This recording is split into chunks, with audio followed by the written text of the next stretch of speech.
भैया हम ठाकुर हैं, ब्राह्मण हैं, तो प्लीज़ ऐसा ना करें कि हमें लगने लग जाए कि हम इस देश पर बोझ हैं।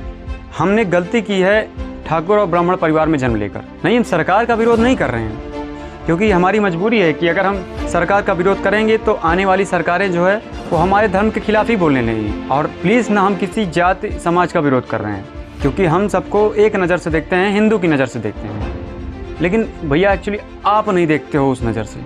आपको समाज में दलित पिछड़ा ज़्यादा दिखाई देता है, आपको जनरल नहीं दिखाई देता है। आपको ठाकुर ब्राह्मण ऐसे लगता है कि दुश्मन है इस समाज के। और देखिए, हम ये मानते हैं कि इतिहास में जो भी हुआ वो गलत हुआ पिछड़ा वर्ग के साथ, नहीं होना चाहिए था। मगर वो ज़माना दूसरा था, ये ज़माना दूसरा है। वो पीढ़ी दूसरी थी, ये पीढ़ी दूसरी है। आज के ज़माने में हर एक व्यक्ति हर एक चीज़ें यूज कर रहा है, सबको समान चीज़ें यूज करने का अधिकार है। आज ऐसा नहीं है कि ब्राह्मण अगर मोबाइल यूज कर रहा है तो फिर पिछड़ा वर्ग यूज नहीं कर पा रहा है, या ब्राह्मण उसे यूज करने नहीं दे रहा है। और ये भ्रांतियाँ जो फैलाई गई समाज में कि 3000 साल तक पानी नहीं पीने दिया गया, अगर पानी नहीं पीने दिया गया तो आप जिंदा कैसे हैं? आपको मर जाना चाहिए था, आपका अस्तित्व ही खत्म हो जाना चाहिए था।